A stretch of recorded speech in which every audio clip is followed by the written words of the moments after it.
My name's Chris Smith, and I own No Love Lost Tattoos. Daniel Armitage, work at No Love Lost Tattoos. I'm Dylan Leask. I'm at No Love Lost Tattoo Studio in Bowmanville. My name's V, and I'm an apprentice at No Love Lost Tattoo Studios.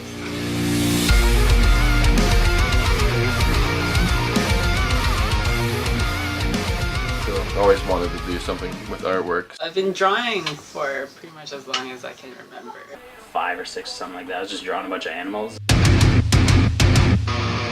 As soon as I could hold a pencil, I was sketching and drawing and trying to create something. I've always had a creative mind, so I tried to develop that as much as I could because I had an interest in it when I was younger.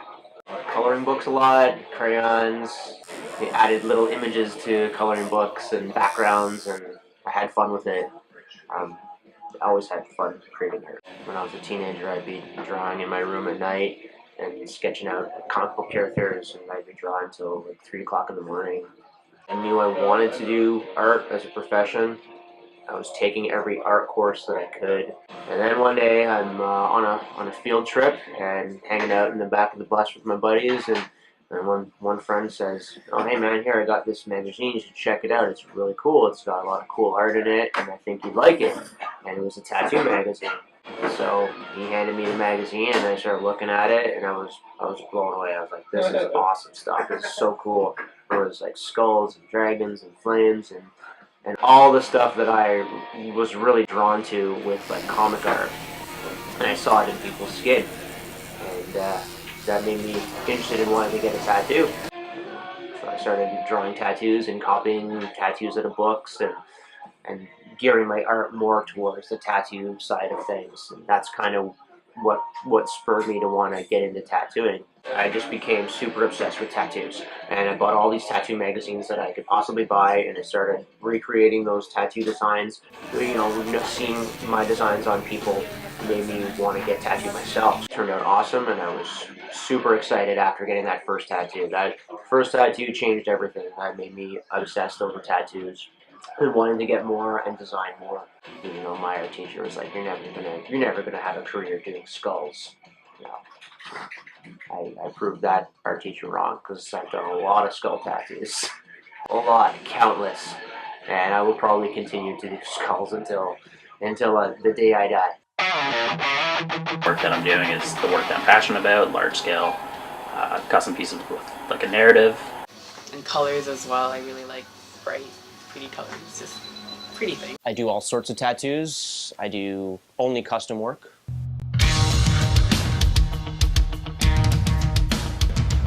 Recognized that I liked art when I was pretty young, probably like around like grade 6 and 7.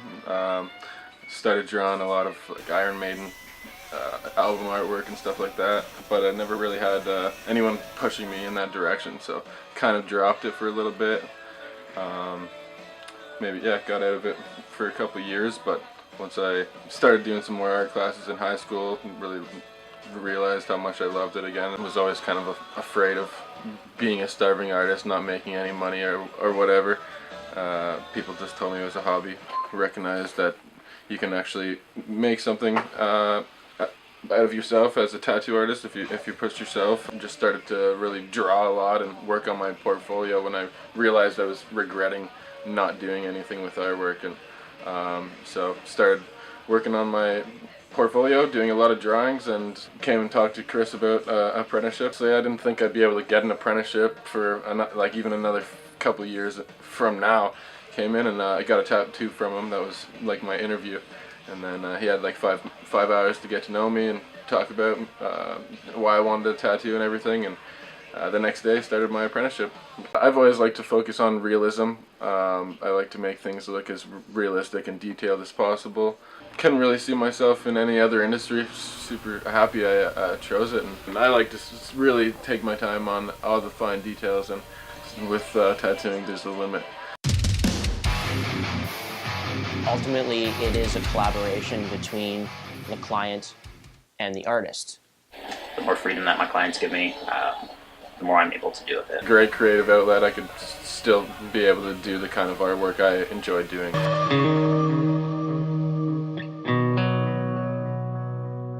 I stopped drawing for a long time, but then I guess I was doodling in school, and then I just picked up the interest again after I graduated. And I know I wanted to do something in art, but I didn't know exactly what to do, so I was kind of figuring that out. And while I was still figuring it out, I got my first tattoo, and that was kind of like the moment that was kind of like, yes, this is it, kind of thing. And then, yeah, I looked into it more, and I just really fell in love with like the whole body art, the whole culture, everyone. Like, there's so many different art styles. It just really, I knew that this is what I wanted to do. On Instagram, I was looking at different people around Toronto, and I came across Chris's work, and I think I liked some of his pictures, and that kind of led him back to my account. And I'm thinking that he probably noticed that I was trying to be a tattoo apprentice, so he messaged me asking me if I wanted to come here. So we came, we talked, and I just really liked his approach to everything, the shop, everyone seemed super nice, and then he offered me a spot here, so I took it. In the beginning, it was mostly him teaching me about machines and tattooing and me watching him tattoo. And then I got started on grapefruits for a little bit, and then we moved to melons because they were bigger, and I just kept doing melons for a while, and then I started on people. I really like playing with different line weights. I want to be kind of like an illustrative style and bring the style that I had previously into tattooing. So kind of like a delicate, kind of elegant style that's kind of dainty and feminine. I want to create really nice pieces. I just want to hold my skills enough that I can be recognized for my artwork and develop a style that's distinct to my own, and then maybe hopefully I could travel around the world, and if people around the world would like my style, I'd love to tattoo around the world. I've had a lot of fun with my apprenticeship, and everyone's here is super nice and super helpful. I felt like tattooing was something more in demand, and you'd be able to actually make a living out of it a little bit faster without actually becoming a rock star. I just want to kind of hold my skills enough that I can be recognized for my artwork. Each tattoo that I do is almost like a practice for the next tattoo, and where I can take it and how far can I push the limits.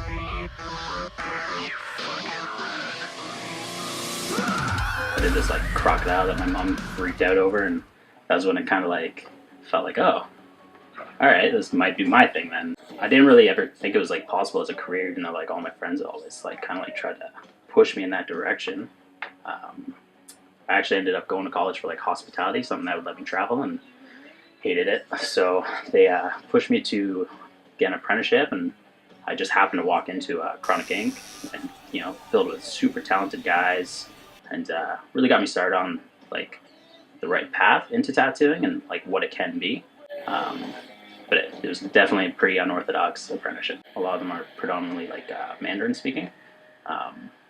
So I had to kind of struggle to figure it all out and fit in a little bit, and a lot of it was kind of like what I could take away from it, but it was hard to get anyone out to Toronto to like tattoo them and learn a little bit. So it was harder to learn out of town, but at the same time, like I just saw their work and I was really inspired by it. So that's where I wanted to be, and that's what I wanted my work to be. So I was adamant to stay there, but after a couple of years, I stepped away for a little bit. My grandfather had passed away and left me with a little bit of money to spend, so I just started backpacking through like Europe and Asia and coming back doing a few odd jobs, and still tattooing a little bit on the side, kind of just building my portfolio so I could find somewhere closer to home to get into a reputable shop and push further. So I'm hoping it just kind of continues from here. I'll start being a little bit more selective as time goes on, and keep pushing towards where I see it and where I want to be. I do want to focus on larger scale projects. It would be great to start some bodysuits one day, back pieces, just something of grandeur, so I can just like overload it with the kind of symbolism and style that I like, and just stuff that really fits the body. Those big pieces that kind of organically flow with the muscle groups and stuff, and just being able to be as creative as possible. I think it's harder and harder to do something unique within the industry because it's just so involved and intertwined now. Like everybody's kind of seeing everybody's style all the time, right? So to find your own voice in that ocean of work, it's hard, but it's achievable. I'm really fortunate to be an artist and be in this industry and be able to make a living doing tattoos. I was pretty lucky. Like, it can be pretty hard to get into the industry, but for me, it worked out really well. Got into a good shop from the start. I'm hoping maybe one day I can get my career to the point where people don't mind coming out here, but we'll see. I mean, with social media being what it is, I don't know, the sky's the limit. We'll just kind of see. Anyone that wants to do tattooing or who wants to pursue art, I think it's a pretty great idea because it's worth it. Like in the end, it's worth it. It's what you do for the rest of your life.